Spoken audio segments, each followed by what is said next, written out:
हम यहाँ पर इकट्ठा हुए हैं दरअसल एक रिपोर्ट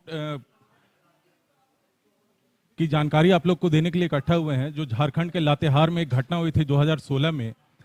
और उसमें डबल मर्डर हुआ था और गो रक्षकों ने दो हमारे दोस्तों को मार दिया था। वो मवेशी लेकर जा रहे थे हाट के लिए और उनको मार दिया था और उनको फांसी देकर, उनको पेड़ से लटकाकर फांसी दी गई थी। ये अपने आप में सबसे बड़ी बात ये थी कि गौ रक्षकों ने अब तक तो वैसे मारा मारा पीटा, और ये पहली बार ऐसा हुआ कि उन्होंने फांसी पर लटकाया दो लोगों को। इसी सिलसिले में हम एक रिपोर्ट का खुलासा करेंगे और उस रिपोर्ट में सारी डिटेल है कि किस तरह से पुलिस की नाकामी रही और किस तरह से राज्य सरकार ने और राज्य सरकार, पुलिस और प्रशासन पूरी तरह से इस मामले को दबाने में कैसे लगा हुआ है। इस सब के जिस तरह से चीजें सामने आएंगी, अजीत जी आपको और डिटेल में बताएंगे, चूंकि वो अभी आ रहे हैं, इसलिए आ ही गए। बिल्कुल आइए आइए, प्लीज आइए।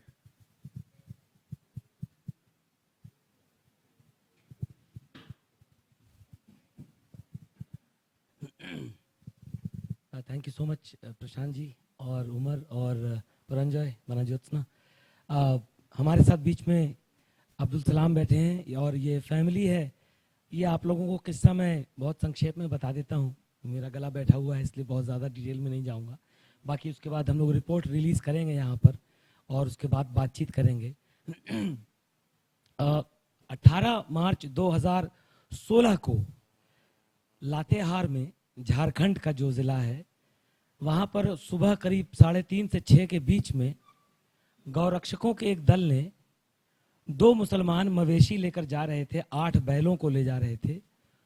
उनको घेर कर पकड़कर उनको मारा पीटा, उनके हाथ पीछे बांध दिए, उनको मोटरसाइकिल पर बैठाया, उनको मारते मारते आगे ले गए, उनको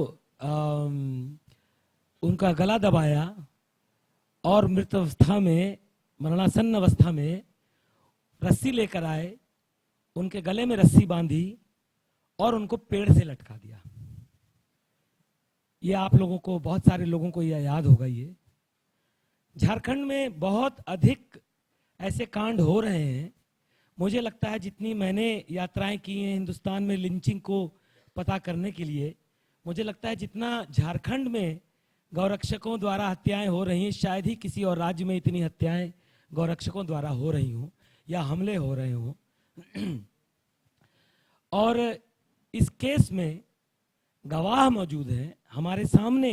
इस समय 3 गवाह आए हुए हैं जिन्होंने अपनी आंख से ये कांड होते हुए देखा। जो 2 लोग मारे गए थे, पेड़ पर लटकाए गए थे, उसमें एक मजलूम अंसारी जो करीब 32-35 वर्ष के थे, उनके भाई यहाँ मौजूद हैं हमारे साथ। वो आपको दिखाएंगे, बताएंगे अभी कि उन्होंने क्या देखा। उसी तरह से आज़ाद कहाँ हैं? हाँ, आज़ाद खान बैठे हैं। एक 12 साल का बच्चा था, उसको मार के लटकाया, इम्तियाज नाम के 12 साल का लड़का। उसके फादर और मदर, माता और पिता दोनों आए हैं यहाँ पर। मजलूम की वाइफ आई हुई है यहाँ पर। इन सब लोगों से आपकी बात कराएंगे। और उसके बाद किस तरह से पिछले 2 साल में पुलिस ने इस केस को बेहद कमजोर बना दिया है, ये हमने बताएंगे। अब्दुल सलाम जो एडवोकेट हैं लातेहार में और फैमिली की तरफ से, जैसा आपको मालूम है कि प्रोसिक्यूशन में फैमिली का सिर्फ एक एक्सटर्नल रोल रहता है, क्योंकि वो तो सरकार ही करती है। और कैसे इस केस को कमजोर बनाया गया, ये आपको रिपोर्ट में मिलेगा। सबसे पहले मैं इस केस के बारे में रिक्वेस्ट करता हूं कि अब्दुल सलाम जो एडवोकेट हैं वो यहाँ पर आके और ब्रीफ में हमें बताएं कि किस तरह से इस केस में लातेहार पुलिस ने इस केस को कमजोर बनाने की पूरी कोशिश की है। ये Abdul Salam, advocate from Latehar. Sir, hello.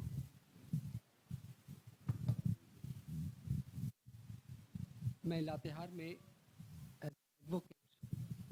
Practice कर रहा हूं और जो ट्रायल चल रहा है लातेहार में सेशन कोर्ट में, मैं विक्टिम की तरफ से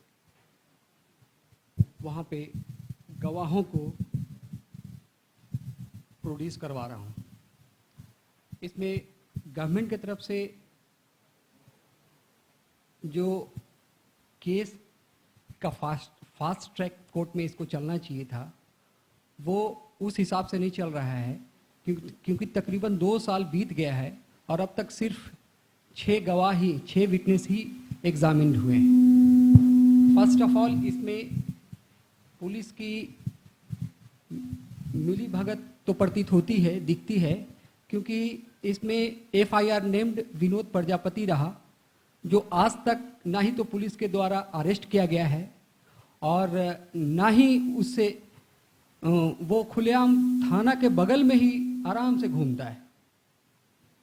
चार्जशीट 8 एक्यूज के अगेंस्ट में दिया गया है और उसके अगेंस्ट में किसी तरह का कोई एविडेंस अभी तक पुलिस के पास नहीं आ पाई है, जबकि जो केस के में आई विटनेस हैं, जो कोर्ट में भी आई विटनेस के रूप में प्रोड्यूस हुए हैं, उसमें कहा गया है कि विनोद प्रजापति वह शख्स था जो उस एरिया में, बालूमाथ एरिया में गौ रक्षक दल समिति का नेतृत्व कर रहा था, जिसमें अरुण साव नामक जो मेन एक्यूज है उसकी भी बहुत ज़्यादा एंटी एलिमेंट्स के रूप में एक्टिवनेस थी समाज में। उससे लोग भयभीत रहते थे। वो जो लातेहार एरिया है वो पूरी तरह एक शेड्यूल ट्राइब एरिया है, बहुत पिछड़े जंगल गांव, बहुत पिछड़ा एरिया है, पहाड़ी क्षेत्रों वाला एरिया है। वहाँ पे हाट लगा करता है, कभी सुख बाजार के नाम पे, कभी बुध बाजार के नाम पे। जहाँ पे हाट लगता है वहाँ से लोग जानवरों को खरीद बिक्री भी करते हैं, खेती के लिए और बहुत सारे पर्पसेस के लिए। इसमें जो लीगल पॉइंट्स सबसे ज़्यादा वीक रहा कि जो विनोद प्रजापति है, आज तक उसके अगेंस्ट में पुलिस ने कोई कार्रवाई नहीं की। सबसे बड़ी चीज़ कि इसमें जो सेक्शंस लगाया गया है वो पूरी तरह एक्यूज को हेल्प करने के लिए लगाया गया है। इसमें सिर्फ 3 सेक्शंस लगाया गया है, 302, 201 और /34, जबकि एब्डक्शन का मैटर है, किडनैपिंग का मैटर है। सबसे पहले जो एक 12 साल का बच्चा और एक और शख्स मजलूम, 2 व्यक्ति 8 बैलों को लेकर के जा रहे थे खरीद करके अपने गांव की तरफ। उसको सबसे पहले रोकने का काम विनोद प्रजापति के द्वारा किया गया था और वहां से 2 मोटरसाइकिल पे बीच में हाथ बांधकर, बीच में बैठाकर 6 लोगों के साथ बहुत इंटीरियर जंगल वाले इलाके में ले गया, जहां पे बहुत ज़्यादा मारपीट किया गया उसके साथ। उसका गला दबा करके कन्फेशनल स्टेटमेंट में, जो सब एक्यूज का कन्फेशनल स्टेटमेंट आया है, उसमें वो लोग एक्सेप्ट किया है कि कैसे कैसे मैंने मारा और कैसे कैसे मैंने रस्सी से बांध करके ऊपर लटकाया, नीचे से पुश किया जा रहा था। इतना बावजूद होते हुए भी ना किडनैपिंग का इसमें सेक्शन लगाया गया, ना ही लूट का कोई सेक्शन लगाया गया, ना 120B जो क्रिमिनल कंस्पिरेसी का मैटर आता है वो लगाया गया। तो ये खुले तौर पे आता है कि पुलिस ने कमोबेश एक्यूज लोगों की हेल्प की है। Thank you so much. वक्त हमारे पास ज़्यादा वक्त इसलिए भी नहीं है, जो स्पीकर्स हैं काफ़ी सारे हैं। मनोवर अंसारी, मजलूम अंसारी का छोटा भाई है। वो अपने घर पे था जब उसको फ़ोन आया निज़ामुद्दीन का।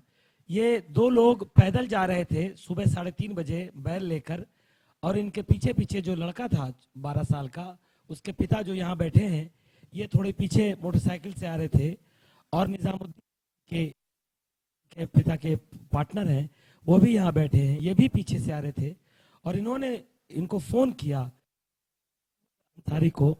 मनोवर, आप ज़रा यहाँ पर आइए और आप 2 मिनट में हमें बताइए कि क्या घटना हुई थी वहाँ। और आप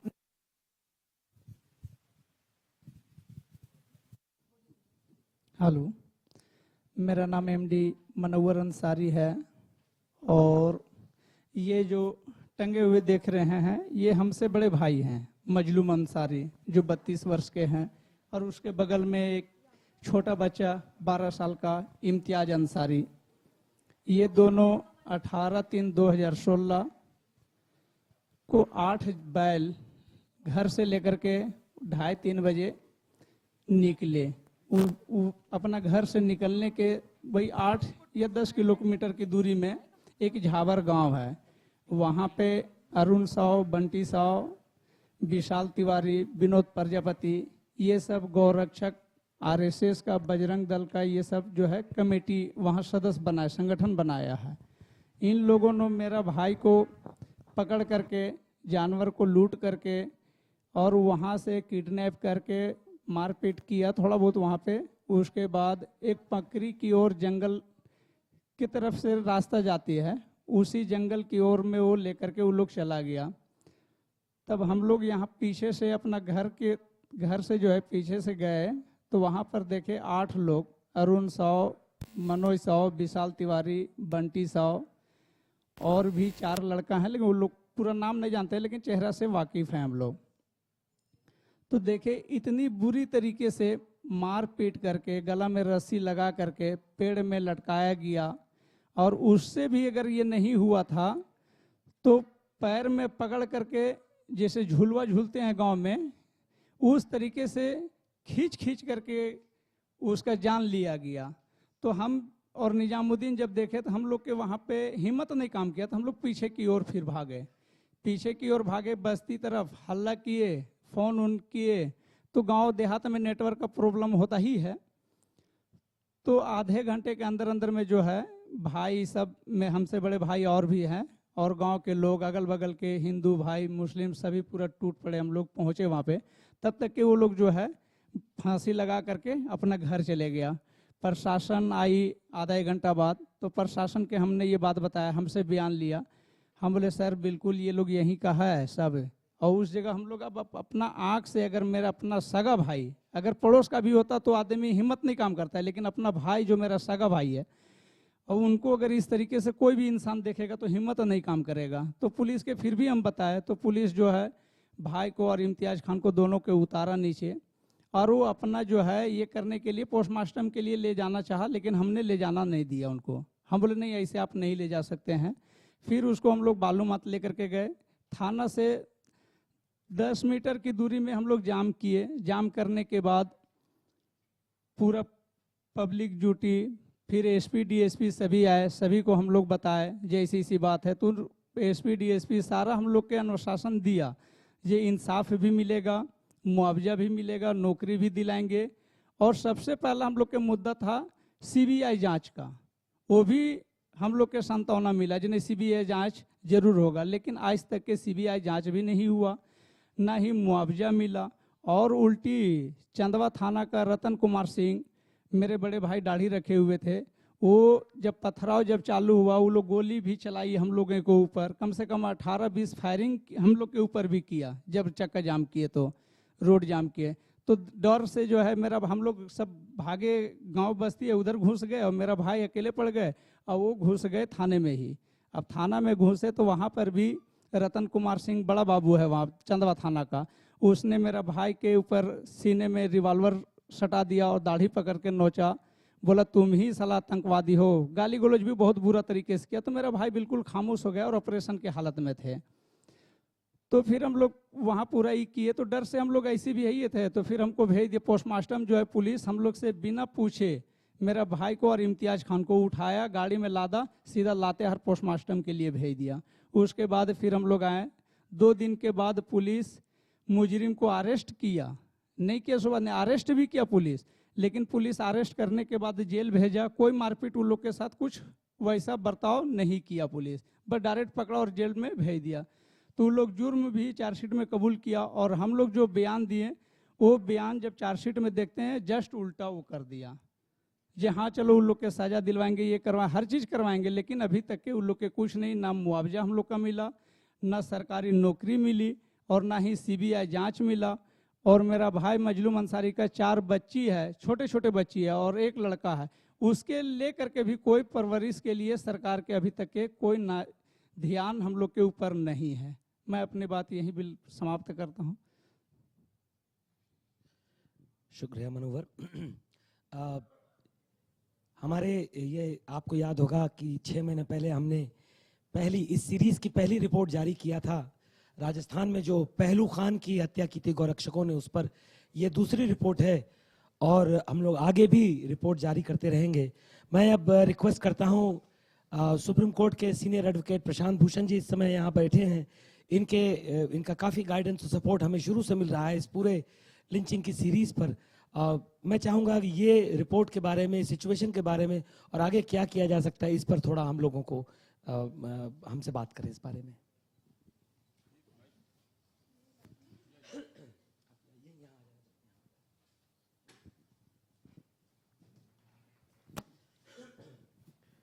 पहले तो मैं अजीत और ये जितने भी संगठन इसमें इन्वॉल्व थे रिपोर्ट बनाने में, उनको बधाई देना चाहता हूं कि उन्होंने ये बहुत अच्छा काम किया है।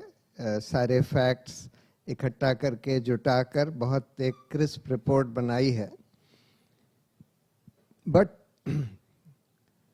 हम ये देख रहे हैं कि इस देश में एक के बाद एक, खासकर पिछले 4 सालों में मोहम्मद अकलक से लेकर कितने सारे गौ रक्षकों ने इस तरह से मार पीट के या तो हत्या करी या लोगों को बहुत बुरी तरह से पीटा। और उनमें से बहुत सारे केसेस तो ऐसे हैं जिसके कि खुद ही उन लोगों ने वीडियो बना लिए और वीडियो भी सर्कुलेट कर दिए, वो वीडियो भी हैं। इसमें वीडियो नहीं था लेकिन इसमें कई सारे आई विटनेसेस हैं जिन्होंने देखा, खुद अपनी आंखों से देखा कि क्या हो रहा है। और हम देखते हैं कि उसके बाद भी उसके जैसे इस केस में कि सारे अक्यूज जो हैं बेल पर हैं और मेन जो कॉन्स्पिरेटर था, जो इनका रिंग लीडर था, कोई प्रजापति, विनोद प्रजापति, उसको तो आज तक अरेस्ट भी नहीं किया, चार्जशीट भी नहीं किया पुलिस ने। तो और ये खासकर जो बीजेपी रूल्ड स्टेट्स हैं वहां पर हो रहा है, जैसे राजस्थान, झारखंड, कई जगह, हरियाणा। तो ये तो एक बहुत ही बड़ा थ्रेट है रूल ऑफ लॉ के लिए। सिर्फ रूल ऑफ लॉ नहीं, मतलब कोई भी सिविलाइज सोसाइटी के लिए, कि ऐसे ऐसे गुंडे जो कि बिल्कुल जिनको कि स्टेट से प्रोटेक्शन दिया हुआ है, मतलब स्टेट इन गौ रक्षकों को, ये तो बिल्कुल गैंग है, gang of organized criminals. They are mafia, a mafia being patronized by the governments। इन सबको कई स्टेट्स ने गौ रक्षकों को रिकग्निशन दिया हुआ है, उनको आइडेंटिटी कार्ड्स इशू किए हुए हैं और पुलिस उनके साथ मिलके उनको पूरा संरक्षण देती है। जैसे अब हम देख रहे हैं कि यूपी में क्या क्या हो रहा है कि एक आदमी जो कि हिस्ट्री शीटर, जिसके खिलाफ कितने संगीन अपराध के केसेस लगे हुए, जो खुलेआम ये कहता है कि हम तो रूल ऑफ लॉ में विश्वास ही नहीं करते, कि हमको तो अगर कभी किसी मुसलमान लड़कों ने कोई हिंदू लड़की का अपहरण कर लिया तो हम पुलिस में कंप्लेंट भी नहीं करेंगे, हम सीधा जाके 100 हिंदू लड़कियों को उठा लेंगे। ऐसा आदमी जो खुद छाती ठोक कर कहता है कि हम कानून में विश्वास ही नहीं करते, और आज जो खुलेआम कहता है कि हमने पुलिस को ऑर्डर दिए हुए हैं कि जाकर एनकाउंटर करते चले जाओ, और सैकड़ों एनकाउंटर्स वहां हो रहे हैं। तो एक बहुत ही भयानक सिचुएशन हिंदुस्तान में पैदा होती जा रही है, जिसके चलते हुए हमारा रिपब्लिक, अगर ये चलता रहा तो हमारा रिपब्लिक क्या, कोई रूल ऑफ लॉ, कोई सिविलाइजेशन ही नहीं बचेगा। लोकतंत्र तो छोड़ दीजिए, कोई सभ्यता ही नहीं बचेगी हिंदुस्तान में। तो इसलिए ये बहुत ही गंभीर मामला है कि इस तरह के क्राइम जो कि सबके सामने हो रहे हैं, कईयों के वीडियोस अवेलेबल हैं, लेकिन उसमें भी जो आरोपी हैं वो आज खुला घूम रहे हैं, उनको कोर्ट बेल दे देता है और उसकी बेल को चैलेंज नहीं किया जाता। हाई कोर्ट ने अगर बेल दी तो सुप्रीम कोर्ट में क्यों नहीं आए? ये यही दिखाता है कि पुलिस बिल्कुल उनके साथ सांठ-गांठ में, उनके 161 के पुलिस कन्फेशंस रिकॉर्ड कर लिए, लेकिन मैजिस्ट्रेट के सामने कन्फेशन नहीं रिकॉर्ड करवाया, क्योंकि सबको पता है कि पुलिस कन्फेशन का कोई वैल्यू नहीं होती। उस समय दिखाने के लिए केस बना देते हैं, लेकिन बाद में वो केस कोलैप्स हो जाता है कई बार। तो हम लोगों को इसके बारे में बहुत गंभीरता से सोचना होगा। पूरे देश को, जो लोग भी इस देश में रूल ऑफ लॉ चाहते हैं, सभ्यता चाहते हैं, उन सबको सोचना होगा कि इसको कैसे रोका जाए। देखिए, जब एडमिनिस्ट्रेशन ऐसे लोगों के हाथ में आ जाए जो कि खुद ही छटे हुए क्रिमिनल, जैसे योगी है, एकदम गुंडे, छटे हुए गुंडे, हिस्ट्री शीटर अगर मुख्यमंत्री बन जाएं, तब फिर, और वो जिसको चाहे पुलिस को, अगर कोई पुलिस वाला उनकी बात नहीं मानता उसको हटा दें, अपने लोगों को वहां लगा दें जो उनकी बात मानते हैं। और आज वही प्रकाश सिंह पुलिस रिफॉर्म्स वाला केस सुप्रीम कोर्ट में था कि सुप्रीम कोर्ट ने कई आदेश दिए थे 2006 में कि भाई पुलिस को पॉलिटिकल एग्जीक्यूटिव से इंसुलेट करने के लिए ये 6 चीज करनी जरूरी हैं, जिसमें कि state security commission, police establishment board, fix tenure for DGP, fix tenure for field level officers, कम से कम 2 साल का फिक्स टेन्योर। अब 2 साल क्या, हम तो देख रहे हैं कि एक महीने में लोगों को हटाया जा रहा है, ट्रांसफर किया जा रहा है। सारे के सारे जो ऑर्डर्स थे सुप्रीम कोर्ट के पुलिस रिफॉर्म्स के, कि जिससे पुलिस रूल ऑफ लॉ के लिए काम करे बजाय कि अपने पॉलिटिकल मास्टर्स के लिए, उन सबको ताक पर रख दिया गया। तो ऐसी हालत में न्यायपालिका का बहुत बड़ा रोल होता है। उसमें न्यायपालिका वो इंस्टीट्यूशन है जिसमें, जिसके पास लोग जाते हैं कि भाई कानून की रक्षा करिए, रूल ऑफ लॉ की रक्षा करिए, फंडामेंटल राइट्स की रक्षा करिए। लेकिन आज हम देख रहे हैं कि कुछ हद तक न्यायपालिका भी चरमरा गई। मीडिया का बहुत बड़ा रोल होता है। मीडिया को इन सब चीज़ों को उजागर करना चाहिए। खैर, इस तरह के इंसिडेंट्स जो हैं मीडिया उजागर करती है, लेकिन फिर भी हम देख रहे हैं कि दूसरी तरफ बहुत सारे मीडिया ऑर्गेनाइजेशंस आज बस हिंदू मुस्लिम को आपस में भड़काने में, लड़ाई करवाने में लगे हुए हैं। सरकार तो लगी हुई है, जगह जगह आज देश में आग लगी हुई है, राइट्स हो रहे हैं, वेस्ट बंगाल में, बिहार में, कई जगह करवाए जा रहे हैं। और बजाय मीडिया उसको रोकने की कोशिश करे, उसके खिलाफ बोले, हम कई जगह देख रहे हैं कि मीडिया उसमें adding fuel to the fire, कई सेक्शंस ऑफ द मीडिया। गौरक्षक वाले मामले जरूर हाईलाइट किए गए हैं, जब हुए हैं मीडिया में काफी हाईलाइट हुए हैं, लेकिन उसके बाद भी हम देख रहे हैं कि बहुत कम लोग, बस पहला झारखंड में पहला केस ऐसा हुआ कि उन लोगों को, कई लोगों को आजीवन कारावास की सजा हुई, अच्छी बात हुई। लेकिन ये सब तो, ये सारे केसेस में बहुत पहले हो जाना चाहिए था, क्योंकि ये तो दिन दहाड़े हो रहा। तो ऐसे में सिटीजन्स का बहुत बड़ा रोल है। देखिए, एक अच्छी बात ये हुई है हिंदुस्तान में कि ये जो पोर्टल, वेब पोर्टल मीडिया जो आया है, उसकी वजह से, चाहे वो मेन स्ट्रीम मीडिया का काफ़ी कोलैप्स हुआ है, लेकिन वेब पोर्टल मीडिया जो है वो काफ़ी हद तक खड़ा हुआ है। और वो जो वैक्यूम पैदा हुआ है मेन स्ट्रीम मीडिया के कोलैप्स की वजह से, वो वेब पोर्टल मीडिया काफ़ी हद तक भर पा रहा है। लेकिन इसमें सिटीजन्स का बहुत बड़ा रोल है। जैसे ये सिटीजन्स के ऑर्गेनाइजेशंस ने ये रिपोर्ट निकाली, इस तरह से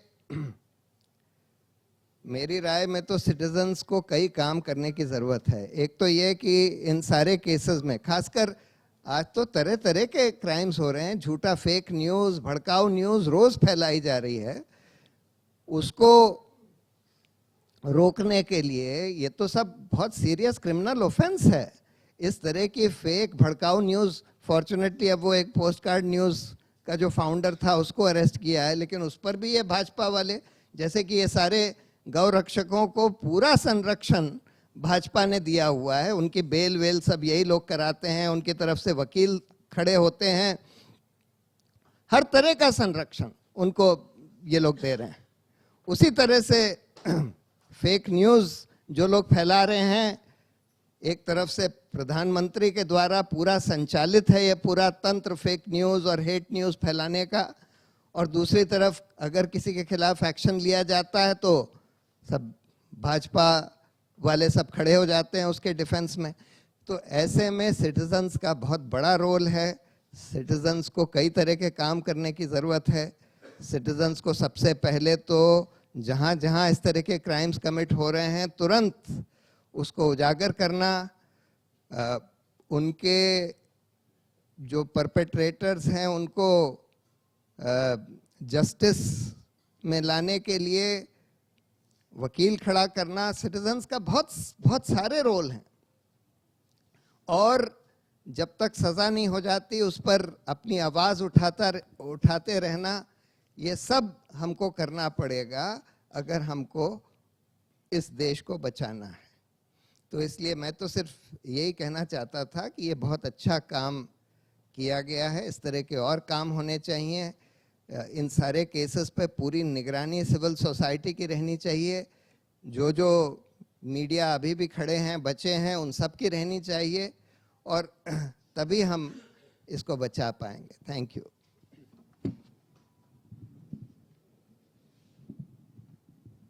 बहुत शुक्रिया प्रशांत जी। हाँ बस अभी रिलीज कर रहे रिपोर्ट को। अभी प्रशांत भूषण जी ने जिक्र किया, रामगढ़ में 16 मार्च को फैसला आया, 11 अभियुक्तों को सेशंस कोर्ट ने सज़ा सुनाई। मैं उस वक्त रामगढ़ की उस कोर्ट में था जब सज़ा सुनाई, और 11 अभियुक्त उस समय कटघरे में थे, और उनके जो वकील थे करीब 20-25 वकील सारे, और सब उसमें से कई तो टीका लगाए हुए, तिलक लगाए हुए सारे वहाँ मौजूद थे, और फैमिली की तरफ से 1-2 वकील बस मौजूद थे।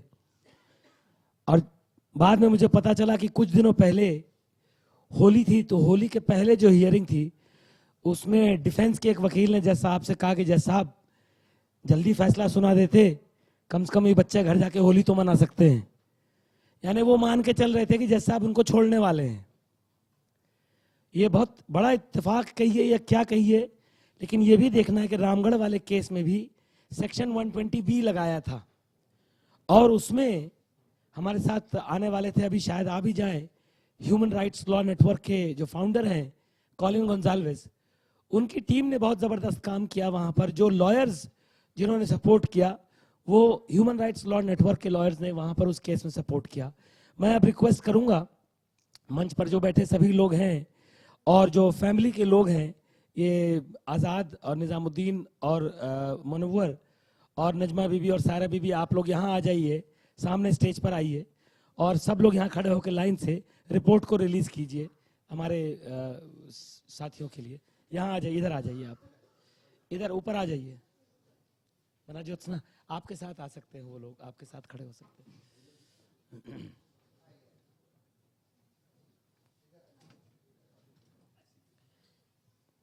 ये रिपोर्ट है, ये कलेक्टिव है, करीब 10 से ज़्यादा संगठन हैं, नेशनल, इंटरनेशनल, यूनाइटेड स्टेट्स के ऑर्गेनाइजेशंस हैं, यूनाइटेड किंगडम के हैं, इंडिया के हैं, national alliance of people's movement से लेकर, इसको हाथ में ले लीजिए, ऊपर उठा लीजिए रिपोर्ट को।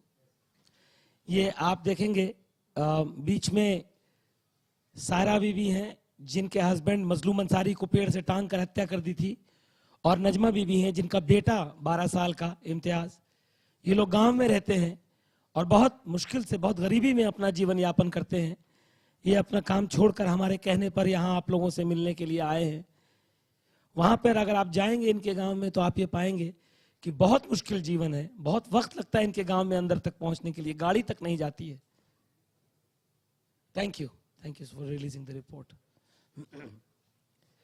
मेरी रिक्वेस्ट है अब परंजॉय से, Paranjoy Guha Thakurta does not need any introduction.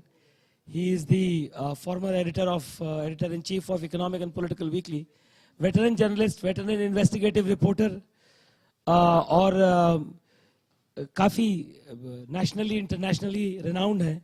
मैं इनसे रिक्वेस्ट करूंगा कि इन्होंने जो पूरी रिपोर्ट को समझा है, आके थोड़ा उसके बारे में अपने विचार शेयर करें। धन्यवाद अजीत शाही। आज सुबह जब अजीत ने हमें फ़ोन किया और कहा कि ये रिपोर्ट आप जरा पढ़िए, तो उस समय मुझे मालूम नहीं था हमें आना चाहिए या नहीं चाहिए, मगर उन्होंने जब हमें ईमेल के माध्यम से ये रिपोर्ट हमारे पास भेजा और हमने पढ़ के देखा, आपको क्या बताऊं, इतना शर्म, इतना लज्जा। आज हम ये देश में रहते हैं जहां पे एक तरह से बर्बरता, sheer barbarism, ये तो आप देख रहे हैं। ये रिपोर्ट में आप ध्यान से आप पढ़िए, ये सारे जो सूचना है इन्होंने इकट्ठा किया। इनको मदद करने के लिए बहुत सारे संस्थाएं, भारतवर्ष के और भारतवर्ष के बाहर के लोग भी। और जैसे थोड़ी देर पहले प्रशांत भूषण ने कहा, हमारे देश में जो मुख्य धारा में जो अखबारों हैं, जो टीवी चैनल है, इन लोग एक बार खबर आपने छप दिया, आपने टीवी का छोटा पर्दा में, टेलीविजन का छोटा पर्दा में ये कहानी बता दिया, बस उसके बाद अब भूल गया। 2 साल के बाद मैं दोबारा कहना चाहता हूं, ये बहुत लज्जा की बात है, शर्म की बात है कि आज आपके सामने इन महिलाएं, ये लोगों को लातेहर छोड़ के दिल्ली आना पड़ा, ये प्रेस क्लब में आपसे मिलना पड़ रहा है क्योंकि वो न्याय मांग रहे हैं। और आज अगर आप रिपोर्ट पढ़ेंगे आपको मालूम पड़ेगा जो प्रशासन में है, the people who are supposed to uphold the rule of the law, आज जब जो अपराधी है उनके बीच जो ये समझौता हो गया, ये एकदम साफ है।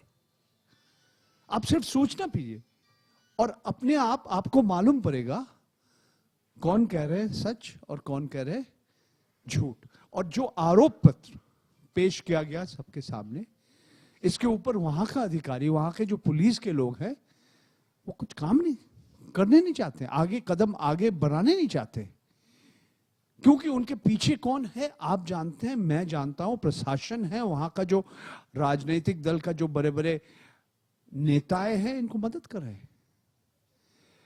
तो मैं सिर्फ इतना कहना चाहता हूं कि इस तरह से और खोजी पत्रकारिता का और बहुत जरूरी है आज भारतवर्ष में। जो आज भारत के जो समाज में जिस तरह से विष एकदम फैला दिया कुछ लोगों ने, the poison that has been spread through Indian society, the society of this country, इसके खिलाफ हमको सब लोग को मिलके एक साथ होना चाहिए। हम इनका विरोध करना बहुत ही जरूरी हो गया। और बस इतना कह के मेरे को जो कहना था, मेरा बात यहीं पे खत्म कर रहा हूं। Ajit. Thank you so much Paranjoy Guha Thakurta. आप one of India's most illustrious and well known investigative journalist and editors, उन्होंने आपके सामने अभी अपने विचार रखे इस बारे में। मैं आप लोगों से एक बात बताना चाहता हूं। अभी अब्दुल सलाम वकील साहब बात कर रहे थे, बोले कि section 120B Indian penal code का कॉन्स्पिरेसी से रिलेटेड होता है, और इस केस में सेक्शन 120B ही नहीं लगाया, जबकि उन्होंने सारे लोगों ने अपने कन्फेशंस में ये कहा है कि हम कैसे कैसे प्लानिंग करके हमने इसको अंजाम दिया, और तब भी सेक्शन 120B नहीं लगाया। मैं आपके सामने 2 लोगों से अभी बात कराऊंगा एक एक करके। पहले तो मैं सिर्फ इतना आपसे, मैं उनको बहुत ज़्यादा तकलीफ नहीं देना चाहता। मजलूम अंसारी की जो वाइफ है यहाँ, सायरा बीवी, उन्होंने, उनसे मैं मिलकर आया, उनके गांव में मिलकर आया मैं अभी पिछले 10 दिन पहले। और उन्होंने मुझे एक बहुत ही शॉकिंग बात बताई, बहुत शॉकिंग बात, जो अपने आप में 120B वाली बात है, कॉन्स्पिरेसी की बात। उन्होंने कहा कि ये वही लोग हैं जो घटना से करीब 4 हफ्ते 6 हफ्ते पहले इनके घर पर आकर और इनके पति को घर पर धमकी देकर गए थे। मैं चाहता हूं सारा बीबी इस बारे में थोड़ा बताएं। ये माइक वहीं रखा है, वहीं से माइक दे सकते। आपने जो मुझको बताया था कि घर पर लोग आए थे, वो बताइए कि कौन आया था और कैसे धमकी दिया था।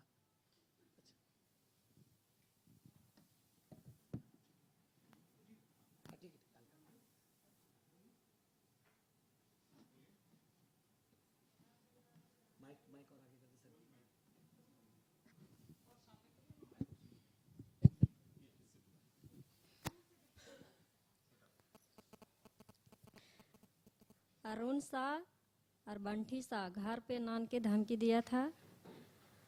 हमारा पति बाहर था, हम और दोनों थे बाहर चपकल पे नहा के और अंदर जा रहे थे। तब फिर अंदर जा रहे हैं, तब फिर उन लोग गाड़ी से आया, अरुण शाह बंटी शाह और बहुत और 5-6 आदमी और था, उन लोग के नहीं हम पहचाने। फिर अंदर से फिर चाल करे मेरे पति निकला बाहर, तो उन लोग बैठ के का बोला। तब मेरा पति अंदर गया, तो हम पूछे कि का उन लोग बोल रहा था, तो नहीं उन लोग बोल रहा है गरु व्यापार मत करो, नहीं तो गरु व्यापार करिएगा तो हम मारेंगे। फिर उसका बाद 15 दिन के बाद वो कांड हो गया। तो उन लोग मार दिया, तो हम किसका कहेंगे, वही लोग कहने कहेंगे वही लोग मारा है। अरुण शाह बंटी शाह वही लोग धमकी दिया, वही लोग मारा है। और ये भी समझिए कि धमकी मिलने के बाद इनके पति पुलिस में जाके उन्होंने पुलिस वालों को बताया था कि हमको धमकी मिली, ये लोग आकर बोल कर गए हैं कि गाय और मवेशी का धंधा करना छोड़ दो, नहीं तो तुम्हें जान से मार देंगे। और यहाँ पर आजाद खान बैठे हैं, इनका बेटा 12 साल का, जिसकी हत्या किया उन्होंने, लटका दिया, बेरहमी से पेड़ पर लटका दिया। और इनकी पत्नी यानी इम्तियाज की माँ नजमा बीबी बैठी हैं। बेटे ने, इम्तियाज ने भी इनको क्या बताया था, मैं चाहता हूं ये आप सबके सामने बताएं।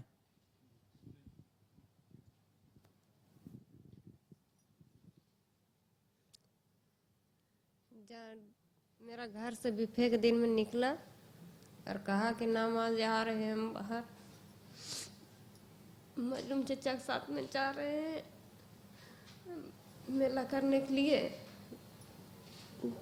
टूटी लावा उसको बाद हम घूरेंगे, हम बहन के रिश्ता लगल है, शादी करेंगे। और अब उसका बाप का पैर टूटल है और टूटल की वजह से वो बच्चा ने लेकर जा रहा था माल, और उसका अब्बा भी पीछे पीछे जा रहे थे।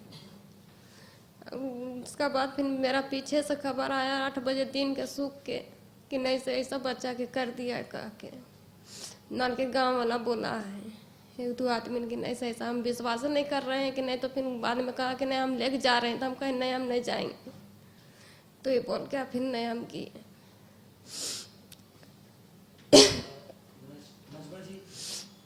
ये बताइए, आपने बताया था कि क्या आपके बेटे को भी धमकी मिली थी पहले, इसके बारे में बताइए। लड़का को तो नहीं हम सुने हैं, मगर ऐसे मजलूम में साथ में था, तो बोला कि नहीं से ऐसा ऐसा मजलूम चचा के बोल रहे थे, कह के धमकी दे रहे थे, कह के हमरा घर में नहीं दिया, हमरा घर में तो अभी नहीं किया, तो कैसे हम कह देवे। मजलूम के साथ में था, कहाँ पर अब रास्ता हम दिए कि कहाँ पर ही कहें, सब नहीं कर सकते हैं।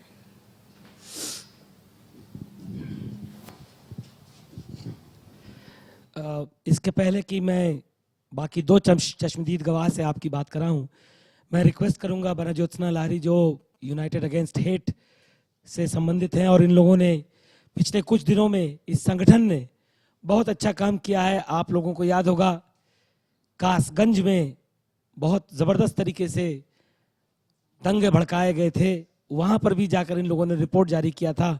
बना ज्योत्सना आप थोड़ा विचार रखिए अपने इस कांड के बारे में और इस रिपोर्ट के बारे में।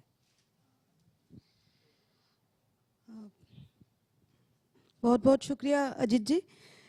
ये रिपोर्ट बहुत ही अच्छा रिपोर्ट है। ये निहायत ही एक फैक्ट फाइंडिंग नहीं है, ये बहुत ही डीप इन्वेस्टिगेटिव रिपोर्ट है जो हम लोग सब लोगों के लिए बहुत ही मतलब चौंकाने वाली सारे फैक्ट सामने आई हैं, और लेकिन बहुत ज़्यादा चौंकाने वाली इसलिए भी नहीं है क्योंकि ये बार बार इन सारे घटनाओं का एक ही पैटर्न हर जगह पे दिख रही है।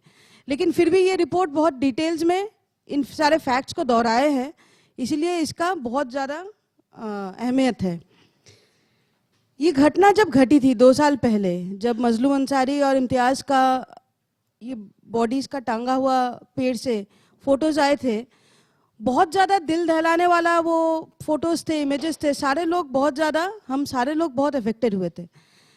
बहुत मीडिया में भी शोर हुई थी। ये एक घटना ऐसी थी जिसके बारे में मीडिया ने कवर किया था, मीडिया में आए थे, बहुत लोग इस पे बहुत कुछ बयान दर्ज किए। लोग बोले कि ये 2 इंसान नहीं, पूरा हिंदुस्तान आज पेड़ से टंगा हुआ है। लेकिन मीडिया का वो शोर जब ख़त्म हो जाती है, क्योंकि एक तो इतने सारे घटनाएं पिछले 4 साल से चल रही है, एक चीज़ पे मीडिया टिका हुआ नहीं रहता है, और मीडिया भी इन्वेस्टिगेटिव जर्नलिज्म बहुत ही अभी मतलब it has almost become a thing of the past. कुछ ही जर्नलिस्ट है जो आगे बढ़ के एक स्टोरी को फॉलो अप करते रहते हैं, जो पहले होता था आजकल नहीं होती है। लेकिन मीडिया का एक शोर बनती है और फिर वो शोर हट जाता है। वो शोर जब हट गया उसके बाद जो काम होना होता है वो पुलिस की होती है, इन्वेस्टिगेटिव एजेंसीज ऑथोरिटीज़ की होती है। बार बार हम इन सारे केसेस में इन इन्वेस्टिगेटिव अथॉरिटीज़ की, एजेंसीज की, पुलिस की जो लापरवाही है उसको हम बार बार सामने लाए हैं। बहुत सारे इससे पहले भी फैक्ट फाइंडिंग हुआ था। यही इन्हीं सारे ऑर्गेनाइजेशंस मिल के पहलू खान का जो एक डिटेल रिपोर्ट लाया था उसमें भी बहुत डिटेल्स में था कि किस तरीके से पूरी तरीके से केस को पलटा दिया गया था, किस तरीके से लोगों को एक्यूज्ड को छोड़ दिया गया था। बात है कि ये अब एक सच्चाई है। Let us accept this, that these police of especially this BJP ruled state, BJP शासित जो राज्य है, उनके जो पुलिस है उनसे कोई उम्मीद हम नहीं रख सकते हैं। वो बार बार यही कोशिश करेंगे। इन सारे एक्यूज्ड उन्हीं के लोग हैं, वो पूरी तरीके से पता है उनको। झारखंड के बात ही अगर हम बताएं, झारखंड के मैं बस थोड़ा सा मतलब डिटेल्स में नहीं जाऊंगी, बस मेंशन करना चाहती हूँ। मोहम्मद शोएब बोल के एक लड़के का खुलेआम लिंचिंग हुआ था, एक अफवाह उड़ा के कि वो किसी लड़की को छेड़ा है, ये बोल के खुलेआम बोकारो में रास्ते में लिंचिंग हुआ था। उसका वीडियोस बहुत सर्कुलेट हुए, लेकिन वही सोशल मीडिया तक रह गए। पुलिस आके उस लड़के को बचाया, फाइनली पुलिस आके उसको रेस्क्यू किया in a way, but the police did not pursue the case. उस केस का और कुछ आगे नहीं गया। केस एक दर्ज हुआ खुलेआम एक लड़के का, कोई लड़की का कंप्लेंट नहीं था छेड़खानी का, वो एक अफवाह थी। लेकिन वो लड़का मतलब मरते मरते बचा अंत में जाके। पुलिस को पूरी तरीके से पता था, पुलिस ने उस केस का कुछ नहीं किया। सलीम अंसारी का एक केस हुआ था, ईद के एक दिन पहले उसका गाय जो था उसका नेचुरल डेथ हुआ, अपने आप से वो मर गए। लेकिन उस गाय को डिस्पोज करने के लिए वो बंदा मतलब वो इतने सारे लोगों से कांटेक्ट किए कि इसको कैसे, इस कैटल को डिस्पोज करने में, इसको फेंकना है, कोई राजी नहीं हुआ। खबर पहुंच गई संघ को कि ईद के दिन एक गाय मरा है। बस उसके ऊपर वो उसके पापा के साथ घर पे बंद करके उसको जिंदा जलाने का कोशिश की। किसी भी तरीके से अंत में वो बच गए, गांव के लोग पड़ोसियों के सहायता लेके बच गए। पुलिस को पता था, केस दर्ज हुई, कुछ नहीं हुआ। इसके साथ साथ अलीमुद्दीन का केस जिसका जिक्र हुआ है वो भी हमारे सामने है। उस केस में एक तरीके से देखा जाए तो जस्टिस मिला। 11 लोगों को उम्र कैद हुआ, उसमें एक बीजेपी का डिस्ट्रिक्ट प्रेसिडेंट भी है। वो हुआ क्योंकि कुछ लोग एकदम लगा हुआ था, छोड़ेंगे नहीं। उस केस में एक चश्मदीद गवाह की बीवी, उनके ऊपर जानलेवा हमला हुआ और वो मर गए। कोर्ट के रास्ते में आने के टाइम उसके ऊपर हमला हुआ। ये बहुत ही ज्यादा उनके गवाहों को दबाने का एक कोशिश था कि सारे चश्मदीद गवाह इससे डर जाए, लेकिन लोग डरे नहीं, डटे रहे, तो उसमें जस्टिस हुआ। मेरा कहने का यही मतलब है कि चाहे आप ये मोहम्मद शोएब का केस या सलीम अंसारी के पिता का केस ले ले, जिसमें कोई शोर नहीं है, कोई बात नहीं है, कोई उम्मीद की कोई दूर दूर तक कोई किरण भी नहीं है। और ये जो केस मजलूम अंसारी का और इम्तियाज का, ये एटलीस्ट सामने आया था। इतने सारे फैक्ट्स अभी इसमें सामने आए हैं। जस्टिस का लड़ाई हमें ही लड़ना पड़ेगा। पुलिस से वो उम्मीद नहीं है, इन्वेस्टिगेटिव एजेंसी से वो उम्मीद नहीं है। इतने सारे फैक्ट्स जो आए हैं, इन्हीं फैक्ट्स को लेकर अब जो लोग ये फैक्ट फाइंडिंग किए वो अपना काम किए हैं, अपना रिस्पॉन्सिबिलिटी निभाए। अब हमारे ऊपर है कि हम इसको और आगे तक लेके जाए। मैं बस इसी बात पे अपना बात को दोहराना चाहती हूँ कि स्टेट से, पुलिस से ये उम्मीद ना रखा जाए।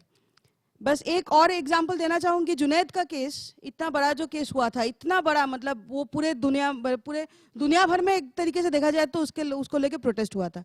पूरे देश में उसको लेके प्रोटेस्ट हुआ था। इतना बड़ा केस हुआ, इतना ज्यादा प्रोटेस्ट हुआ, उसके बाद भी चुपचाप, वही जब प्रोटेस्ट का शोर खत्म हो जाती है ना, जब एक सन्नाटे में जब काम होती है, तब नवीन कौशिक, वहां का जो स्टेट की तरफ से जो प्रोसिक्यूटर था, वो रंगे हाथ इस बात का पकड़े गए कि वो क्रॉस एग्जामिनेशन ऑफ विटनेसेस को करने से पहले वो पूरी तरीके से विटनेसेस को अपना डिटेल्स दे रहा है, क्या क्या करना है, वो पूरी तरीके से उसका साठगांठ सामने आए। यूनाइटेड अगेंस्ट स्टेट की तरफ से हमने एक प्रोटेस्ट रखा हरियाणा भवन के सामने, मीडिया में भी इस बात को लेके आई, और उसके बाद नवीन कौशिक को हटाना पड़ा स्टेट को। मैं ये नहीं बोल रही हूँ कि उस केस में अभी जस्टिस हुआ है, नहीं हुआ है। हाई कोर्ट में भी एक केस चल रहा है, सेशंस कोर्ट में भी एक केस चल रहा है, दोनों लेवल पे केस चल रहा है, लेकिन एटलीस्ट वी आर विजिलेंट। हम ये बात हरियाणा सरकार को हर बात पे आंखों पे उंगली डाल के दिखा रहे हैं कि भाई हम आप पे नजर रख रहे हैं। थोड़ा बहुत उससे जस्टिस की उम्मीद उसी से हो सकती है। ये जो इतने सारे फैक्ट्स आज सामने आए हैं, झारखंड सरकार हो सकता है कि इसी से थोड़ा सा प्रेशर में आ जाए, पता नहीं आएगा या नहीं, लेकिन हमें उम्मीद नहीं छोड़नी चाहिए, और यही हमारी लड़ाई है। अभी मतलब रिटोरिक के लेवल पे तो सारे लोग बहुत कुछ बोलते हैं, गौरक्षा, लिंचिंग, इन सारे केसेस के लेके, लेकिन ये जो डिटेल्स काम है, इन्हीं सारे काम को जारी रखना है। लीगल केसेस का बार बार, मतलब लीगल केसेस में हर तरीके का सहायता देना, और जिस भी इंटिमिडेशन हो उसको सामने लाना उस बात का। ये बहुत टीडियस काम है, लेकिन अगर हम नहीं करेंगे ये काम, तो ये सिर्फ चंद केसेस की नहीं, जैसे प्रशांत भूषण सर ने भी पहले बताया कि वो जमहूरियत के ही अंत है, हमारे देश के लोकतंत्र के ही अंत है। इन केसेस, अभी इस केसेस के ऊपर, ये जितने सारे लिंचिंग के केसेस है, पूरी तरीके से संघ परिवार हर एक लेवल पे, चाहे वो पुलिस के लेवल पे हो, चाहे वो गुंडा के लेवल पे हो, चाहे वो मीडिया के लेवल पे हो, एक सांठगांठ करके अपने आप को असर्ट कर रहा है। मतलब make no mistakes about that it is the assertion of Sangh Parivar. संघ परिवार अपना दबंगाई दिखा रहे हैं कि देखो, मीडिया भी हमारे पॉकेट में है, पुलिस भी हमारे पॉकेट में है, ये गुंडे जो है हमारे संरक्षण पे हैं। संघ परिवार से अगर लड़ना है तो हर लेवल पे हमको भी एक यूनिटी ही सिर्फ नहीं, एक मतलब यूनिटी ऑफ स्लोगन्स नहीं, यूनिटी ऑफ वर्क। हम ये यूनिटी करके ही अगर खड़े होंगे, तभी वो पीछे हटने में मजबूर होगा। तो बहुत बहुत बधाई आप लोगों को। ये काम मैं उम्मीद करूंगी कि आगे भी बहुत सारे केसेस जो हुआ है लिंचिंग का, ऐसे ही सच्चाई आते रहे, क्योंकि बाकी तो सच्चाई मीडिया से या स्टेट से तो ये उम्मीद नहीं है कि सच्चाई आएगी। और जस्टिस की लड़ाई के पहला कदम सच्चाई से रूबरू होना ही है। तो हम इस केस में भी एक कदम आगे ही बढ़े हैं जस्टिस की लड़ाई में। तो आगे आने वाले दिनों में भी मैं उम्मीद करती हूँ कि और भी ऐसे रिपोर्ट्स आएंगे, और भी ये लड़ाई चलता रहेगा, और जो कुछ भी हमारे संगठन से भी कभी भी कुछ भी ज़रूरत हो तो हम एक साथ काम करेंगे, और आगे आने वाले दिनों में भी करेंगे। शुक्रिया। थैंक यू बनजुस्ता। मैं आप लोगों को अभी आपसे रूबरू कराऊंगा आज़ाद खान से। ज़रा सोचिए, इनके न केवल इनके बेटे को, 12 साल के लड़के को गला घोंटकर और रस्सी से बांधकर पेड़ से लटका दिया गया, बल्कि ये दृश्य इन्होंने खुद अपनी आंख से देखा। एक बाप ने अपने बेटे की हत्या अपनी आंख से देखी। इसके पहले मैं इसको बुलाऊं, हम एक छोटी सी टीवी रिपोर्ट आपको दिखाना चाहते हैं। प्ले कर दीजिए।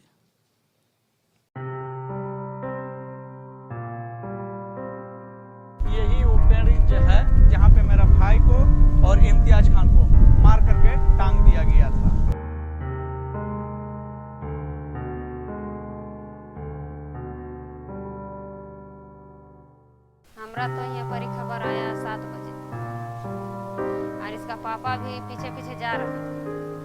तब हल्ला गुल्ला सुना तो इसका पापा झाड़ी में लुका गया। कहा जने साथ में हम भी जाएंगे तो हमरा भी ऐसा कर देगा। हम लोग यहाँ से जानवर जब खोले लेकर के जा रहे थे, वो लोग के मजलूम और इम्तियाज को मारपीट करने लगा। हम छुप गए, छुप करके देख रहे थे सारा चीज। इन लोग तिरते खींचते ले गया जंगल की ओर, जंगल में जाकर के लटकाया। वहाँ भी देखे हम लोग छुप करके देख रहे थे। हम लोग तो पूरा इसी जगह छिप करके देख रहे थे, लेकिन हिम्मत नहीं हुआ जो हम लोग जाए उसको बचाए, क्योंकि हम लोग 2 आदमी थे और ये लोग 8 लड़का था और सब बहुत बड़ा बड़ा दिगज सब है। फिर हम लोग डर से पीछे की ओर भागे, हम और निजाम। फिर जो हल्ला किए, हल्ला करने के दरमियान में हम लोग जैसे ही पूरा टोटल आदमी आ रहे हैं, तब तक के यहाँ से लोग मार करके टांग करके दूसरी ओर से निकल गया। वो लोग हल्ला हुआ थी 7 बजे की 8 बजे ही 7 या 8 बजे हल्ला हुआ कि वहाँ मार के टांग देता। वहाँ गया तब वहाँ देखा, तब पहचान वहाँ किया। हमरा तो खबर है पुलिस तो गलत काम किया कि काहे के लिए उन लोग के 3 महीना रखा। 3 महीना के बाद तो फिर उन सबके निकाल दिया थाना से, तो गलते काम नहीं हुआ। जब अभी तक हम लोग के कुछ रिपोर्ट नहीं मिला है तो गलत काम नहीं था। पुलिस की एक्यूज को मदद करने के सिवा पुलिस ने और कुछ नहीं किया है, क्योंकि पुलिस की जो भी अनुसंधान इन्वेस्टिगेशन रहा है वो पूरी तरह संदिग्ध रहा है। पुलिस का हम मदद मांग रहे हैं और क्या चाहेंगे, लेकिन अभी भी मदद हमको नहीं मिल रहा। 2 पैसा छछन रहे हैं, पहनने ओढ़ने के लिए, खाने पीने के लिए, सारी चीजें के लिए छछन रहे हैं। बात कहने के लिए, सभी चीज के लिए तरस रहे हैं। इसका अबू रहता तो आज काहे लग जाते, मजूरा काम कर।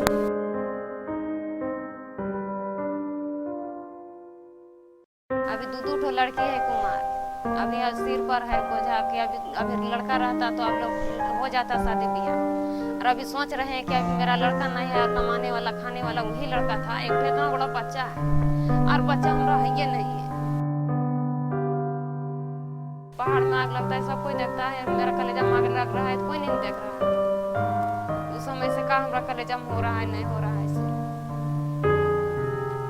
हमारा कलेजा वाला का किसी से हम बोलिया कर, मगर हम यही कर रहे हैं कि उन लोग के मार के बदला मार, फांसी के बदला फांसी होना चाहिए।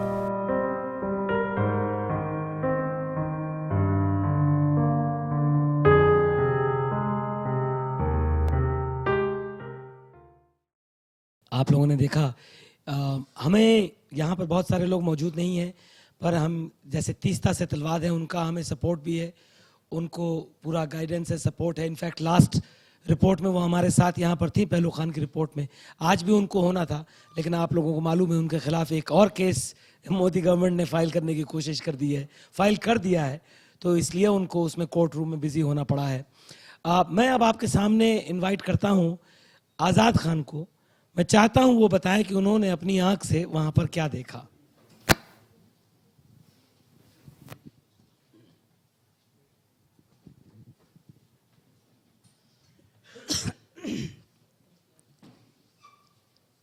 हम बीफे दिन के घर से निकले और मजलूम के यहाँ रात भर रहे और मजलूम और इम्तियाज को घर से वहाँ निकाल दिए 3 बजे लमसम में, और कहे कि हम पीछे पीछे से आ रहे हैं, तो चलिए आप लोग से हम खाने पीने वाला सामान ले आ रहे हैं, मेला जा रहे हैं, तो टोटीलवा मेला।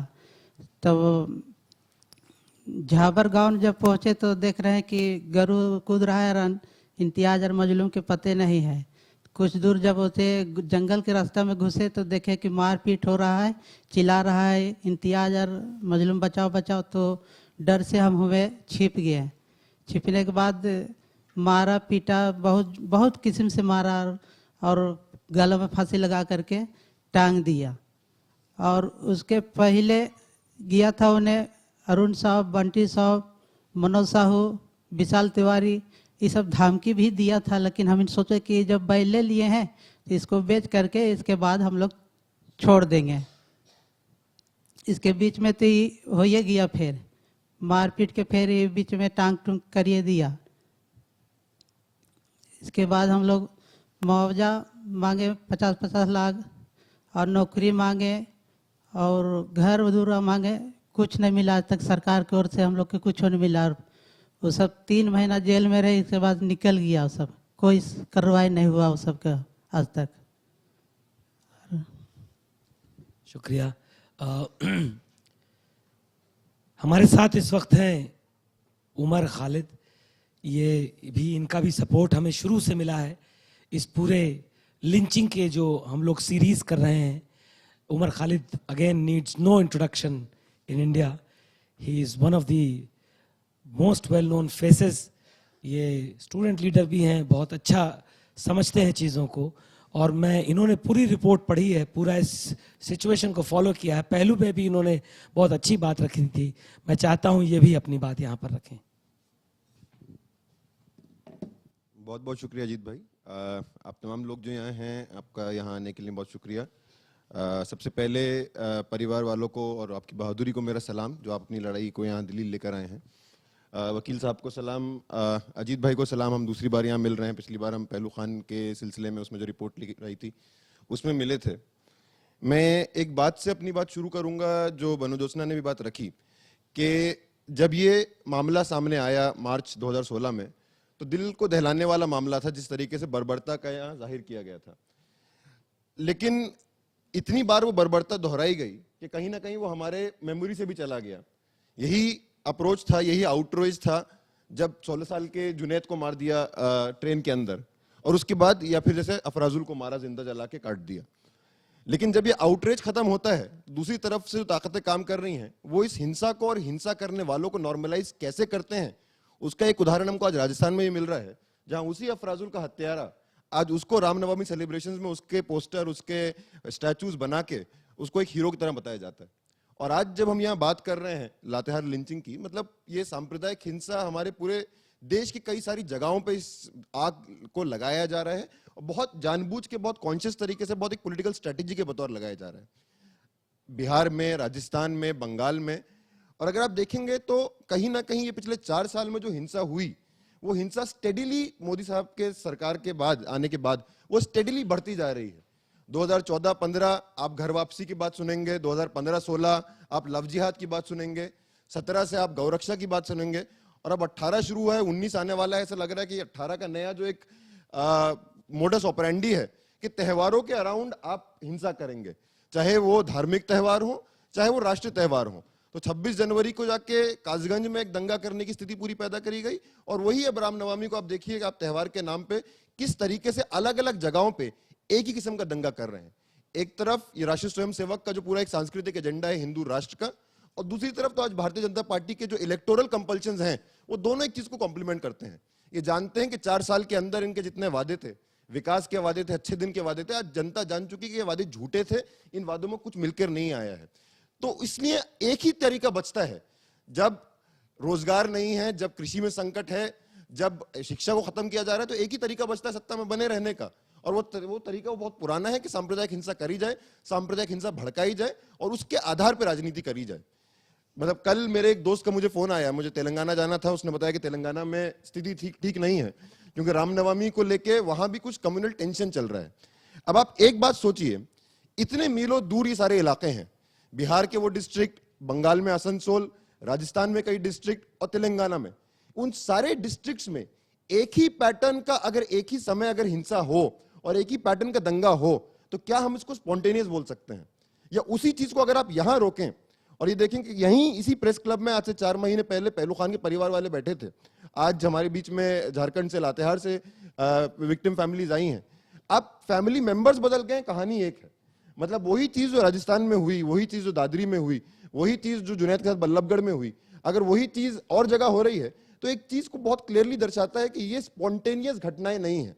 आज जिस किस्म से बीजेपी के प्रवक्ता टीवी पर आके बोल रहे हैं ये सारे दंगों के बाद, कि वहां से प्रोसेशन निकल रहा था, कुछ लोगों ने उधर से पथराव किया, तो स्पॉन्टेनियसली कुछ लोगों का रिएक्शन था, और तथ्य सामने आएंगे। एक चीज क्लियर है कि जब इतनी सारी जगहों पे एक समय में एक चीज हो रही है, तो ये स्पॉन्टेनियस नहीं हो सकती, और इसके पीछे बहुत कॉन्शियस पॉलिटिकल प्लानिंग है। आज एक प्लानिंग है, 2019 के चुनाव को संदर्भ में रखते हुए एक प्लान के तहत ये किया जा रहा है। एक बात मैं और आपके साथ बोलूंगा, अगर आप इन सारी घटनाओं को देखें जो अभी रामनवमी को लेकर हो रही हैं देश भर में, या आप इन सारे लिंचिंग की घटनाओं को उठा के देखें, तो एक चीज आपको दिखेगी, सांप्रदायिक हिंसा का जो नेचर है हमारे देश में पिछले 10-15 साल में किस तरीके से बदला है। पहले जो सांप्रदायिक हिंसा करी जाती थी, वो सांप्रदायिक हिंसा बड़े शहरों में की जाती थी, बड़े दंगों द्वारा की जाती थी। 84 में सिखों के खिलाफ दंगा हुआ दिल्ली के अंदर, 92 में सबसे बड़ा दंगा ऑलमोस्ट बॉम्बे में हुआ था, 2002 में अहमदाबाद, सूरत जैसे शहरों में दंगा हुआ। अब बड़े शहरों में दंगे नहीं किए जा रहे, अब बड़े शहरों में बड़े दंगे नहीं किए जा रहे, अब वो दंगे करे जाएंगे छोटे शहरों में, गांव में, कस्बे में, जो एक सेमी अर्बन या मतलब आप बोले उन इलाकों में ये दंगे बहुत एक नियोजित तरीके से इन दंगों को भड़काया जा रहा है। इसका दो रीजन है। एक रीजन ये है कि जब गांव में और इन छोटे शहरों में दंगे होते हैं, लातेहार में किसी को मारा जाता है, दादरी में किसी को मारा जाता है, सिवान में वहां दंगा कराया जाता है, तो उसका इतना बड़ा प्रचार नहीं होता कि जिस तरीके से 2002 में गुजरात में हुआ, जिस तरीके से 92 बंबई में हुआ। तो बहुत सोचे समझे तरीके से काम किया जा रहा है। दूसरा एक और जो एजेंडा जिसको वो आगे ला रहे हैं कि जितनी आर्थिक नीतियां इस सरकार की हैं, उसकी जो बदहाली आई है, आज वो बदहाली के सबसे ज्यादा इफेक्टेड लोग उन्हीं इलाकों में रह रहे हैं। और ये आर्थिक संकट किस तरीके से सरकार के राजनीतिक संकट ना बने, उसलिए उन इलाकों में जाके दंगा फैलाया जा रहा है। मतलब अभी मोदी साहब ने कुछ दिनों पहले आके एक इंटरव्यू में बोला था कि पकोड़ा बेचना भी एक रोजगार है, उस पर उनका बहुत मजाक उड़ाया गया। लेकिन एक बात हमको बोलना चाहिए कि सरकार ने नए रोजगार बनाए हैं, जिस तरीके से प्रशांत भूषण साहब भी बोल रहे थे। अब गौरक्षा भी एक रोजगार है, अब एंटी रोमियो स्क्वाड में काम करना भी एक रोजगार है, अभी दंगा भड़काना भी एक रोजगार है। इन सब रोजगारों को नया नया पैदा करके जो असली सवाल हैं, उन सवालों को हम पीछे करें और एक भीड़, एक लोग जो संगठित हो सकते हैं अपने अधिकारों के लिए, वो संगठित ना होकर एक भीड़ में संगठित हो जाए, जिसको बताया जाए कि तुम्हारी समस्याओं के सारे जिम्मेदारी उन मुसलमानों पे है, उन मुसलमानों को मारो, तुम्हारी समस्या का समाधान हो जाएगा। झारखंड को भी अगर आप उठा के देखें, जब से रघुबर दास की सरकार झारखंड में 2014 में आई, पहली बार एक ऐसी सरकार आई जिसने एक ऐसे राज्य में जो आदिवासी आंदोलन के बाद एक राज्य बना, उस आंदोलन में गैर आदिवासी को मुख्यमंत्री बनाया गया। और आने के बाद से आदिवासी अधिकारों पे, उनके जंगल के ऊपर अधिकार पे, उनकी जमीन पे और अधिकार पे एक के बाद एक हमले किए जा रहे हैं। जिसका एक सबसे बड़ा उदाहरण है कि पिछले साल सीएनटीए में जिस तरीके से छोटा नागपुर टेनेंसी एक्ट में जो अमेंडमेंट लाए गए, और वो सीएनटीए जो 1908 में अंग्रेजों ने बनाया था बिरसा मुंडा के विद्रोह के बाद, उनके जंगल और उनकी जमीन के अधिकारों को लेकर, उस चीज को इस सरकार ने बदला है। और रघुबर दास आपको अलग अलग बिजनेस समिट में दिख जाएंगे देश के अलग अलग कोनों में, ये बोलते हुए कि झारखंड में कितनी जमीन है और कितने बड़े बड़े पूंजीपति आके उस जमीन को ले सकते हैं। तो एक तरफ ये झारखंड के अंदर लूट चल रही है, और उस दूसरी तरफ आदिवासियों में भगवाकरण करके वहां ये बता के कि आपके असली जो दुश्मन है वो मुसलमान है। और जो अजीत भाई शुरू में बोल रहे थे, सबसे ज्यादा घटनाएं झारखंड में उभर कर आ रही हैं। तो इस पूरे गेम प्लान को हमको समझना पड़ेगा, किस तरीके से फोकस बड़े शहरों से शिफ्ट करके छोटे शहरों में किया है, किस तरीके से बड़े दंगे ना करके लिंचिंग इंसिडेंट्स करना, अलग अलग जगहों पे छोटे छोटे दंगे फैलाना, यही एक नियोजित तरीके से काम किया जा रहा है। और एक चीज से मैं बात खत्म करना चाहूंगा, वो है न्याय का सवाल। अजीत शाही को मैं बधाई दूंगा कि एक ऐसे समय में जब सांप्रदायिक हिंसा इतनी बड़ी है, लेकिन I think we must be at an all time low in terms of discussion of communal violence, in terms of political discussions around the question of communal violence, वो सबसे कम है। इतने सारे घटनाएं होती हैं, सरकार तो दूर की बात, सरकार तो एक एजेंडे से आई है, एक एजेंडे के तहत वो काम कर रही है, आरएसएस की गिरोह एक एजेंडे से काम कर रहे हैं। इवन जो विपक्ष है, जो अपने आप को धर्मनिरपेक्ष बोलता है और इस सरकार का विपक्ष विकल्प बोलता है, वो विपक्षी, वो सारे दल जो अपने आप को सेकुलर बोलते हैं, वो दल भी इतने कम आज सांप्रदायिक हिंसा के ऊपर बात कर रहे हैं कि बहुत ज्यादा परेशान होने की जरूरत है इस चीज को लेके, कि कम्युनल जो कॉमन सेंस है वो किस तरीके से परपेचुएट किया जा रहा है और जिसको बिल्कुल चैलेंज नहीं किया जा रहा। जब अलीमुद्दीन के केस में जजमेंट आने वाला था, उससे पहले उनकी बीवी ने एक बात बोली, जजमेंट आ चुका था, पनिशमेंट सुनाने वाले थे, उनकी बीवी ने एक बात बोली कि मैं नहीं चाहती कि इनको सजाए मौत हो, क्योंकि मैं नहीं चाहती कि वो मरें। मेरे पति मर गए, लेकिन मैं नहीं चाहती ये लोग मरें, क्योंकि मैं बदला नहीं चाहती, मैं इंसाफ चाहती हूं।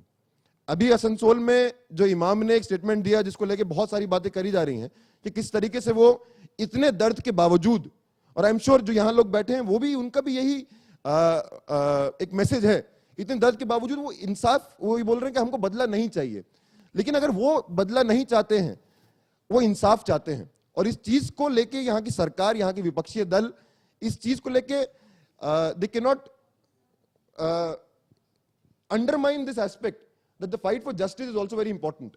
With the publication of this report and with many such citizens initiatives, many citizens have shown that this responsibility we are willing to take. We are willing to take this fight.